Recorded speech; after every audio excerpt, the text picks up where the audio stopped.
লাঠিচার্জ করে আমাদের সমস্ত মাছকে তোমার পাবলিক ট্রান্সপোর্টে করে নিয়ে যাও, সরকারি কোনো বাস এবং সেখান থেকে পুলিশ সেখানে সতর্ক করে দেয়। বর্তমানে আগামীকাল আমাদের কর্মসূচি আলোচনা করছি না, সেটা আমরা আলোচনা করবো।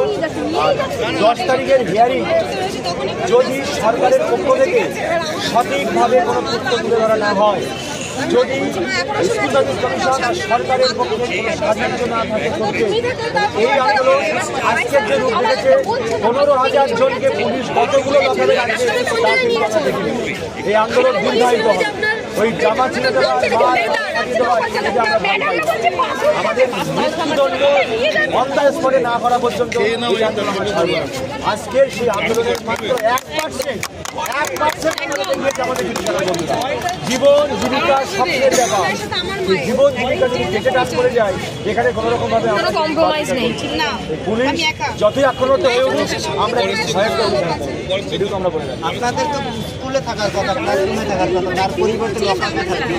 দেখুন, স্কুলে থাকার কথা, সেই স্বপ্ন নিয়ে তো আমরা বড় হয়েছি। সেই স্বপ্ন নিয়ে অনেক MA, BA, MPhil, PhD করে সবাই শিক্ষকতার প্রফেশনটাকে বেছে নিয়েছি। অন্য অনেক চাকরি ছেড়েও এখানে তাদের জায়গা আসবে লকা। ধিক্কার জানাই এই প্রশাসন, তাদের এই নোংরামুখে ধিক্কার জানায়। আজকে ম্যাডামদের সঙ্গে যে ব্যবহার করা হয়েছে, এমনকি শুনতে পাচ্ছি লালবাজারে নাকি সেখানে জেন্টস টয়লেটে বলা হয়েছে ম্যাডামদের টয়লেট করে দেওয়ার জন্য, জল ঠিকঠাক খেতে দেওয়া হয়নি। অবশ্য সব থানায় এরকম নোংরা ব্যবহার করা হয়নি। আমি নিজে অ্যারেস্ট করেছিলাম, আমাদের এসটিভি থানায় জানা হয়েছিল। মেহবুবরা বিষয়টা আমাদের শীর্ষস্থানের নেতৃত্বদের অধিকাংশ সবাইকেই কিন্তু সেখানে আমাদের সঙ্গে করা হয়নি।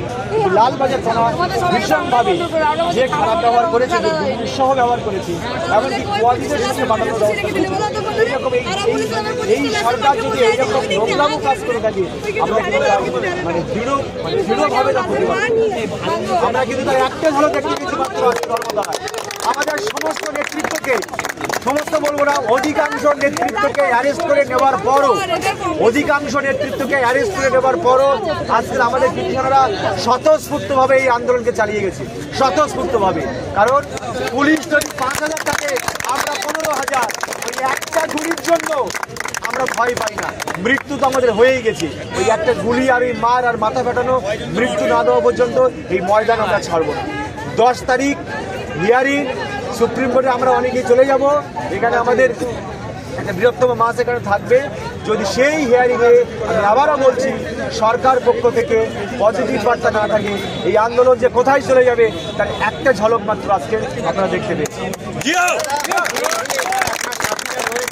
অনেককেই গ্রেফতার করা হয়েছিল এবং আপনারা বলছেন যে তাদের মেয়েদের উপর, শিক্ষিকাদের উপরও অত্যাচার করা হয়েছে। এই যে কালীঘাট অভিযানের আপনারা ডাক দিয়েছেন, আপনি কি মনে করেন যে অভিমুখ মমতা বন্দ্যোপাধ্যায় বা কালীঘাট হওয়ার জন্যই আপনাদের উপর এত বড় অত্যাচার বা লাঠিচার্জ নেমে এসছে? অবশ্যই এ বিষয়ে বলতে কোনো দ্বিধা নেই। কারণ ইতিপূর্বে আমরা যে আন্দোলন করেছি, সেই আন্দোলন করে এতটাই খারাপ ব্যাপার আমাদের সাথে করা হয়নি। তো মুখ্যমন্ত্রী, ওনাকে দিদি বলে সম্বোধন করছি, যে মুখ্যমন্ত্রীর সঙ্গে দেখা করার আমাদের একটাই উদ্দেশ্য ছিল। আগেও বলেছি যে আমাদের বিষয়টা আপনি নিজ হস্তে হস্তক্ষেপ করুন। আপনার দৃঢ়চেতা মনোভাব, আপনার অন্তর থেকে যদি সহানুভূতি থাকে আমাদের প্রতি, তাহলে এই সমস্যার সমাধান করবে অতি সহজেই সমাধান বের করা সম্ভব। তাই আমরা মুখ্যমন্ত্রীর হস্তক্ষেপ চেয়েছিলাম। আজ ওনার সাথে দেখা করার প্রার্থী হয়েছিলাম, দেখা করতে পারিনি। তো ওনার সাথে দেখা করার জন্যই হয়তো আজকে আমাদের এই দুর্দশা। মমতা বন্দ্যোপাধ্যায় বা মুখ্যমন্ত্রীর সঙ্গে দেখা করার জন্য নবান্নের দিকে যাওয়ার পরিকল্পনা আছে? দেখি, সেটা আমরা সময় জানাবো। তবে আগামীকাল একটা ঘোষণা আমাদের কর্মসূচি আছে, যদি সেটা রাত্রে এক্সিকিউট করতে পারি আগামীকাল জানাবো। আপনাদের কয়েকজন সাথী আমরা দেখলাম শহীদ মিনার চত্বরে গিয়ে বলেছিলেন যে SSC অভিযান হবে আগামী, সেটা কি আপনারা থাকছেন সবাই? দেখুন, এই মুহূর্তে SSC অভিযান আমাদের কোনো পরিকল্পনা নেই। কারণ SSC অভিযান আমরা একাধিকবার করেছি, কিন্তু উপরে মানে SSC স্কুল সার্ভিস কমিশন যাদের তত্ত্বাবধানে, যাদের অঙ্গুলি হেলনে পরিচালিত হয়, সেই মাথায় না যেতে পারলে স্কুল সার্ভিস কমিশন দপ্তরে গিয়ে যে বিশেষ কিছু লাভ নেই, সেটা আমরা বুঝতে পেরেছি। একদমই, এখানে যারা রয়েছেন শিক্ষক শিক্ষিকারা আপনারা দেখতে পাচ্ছেন।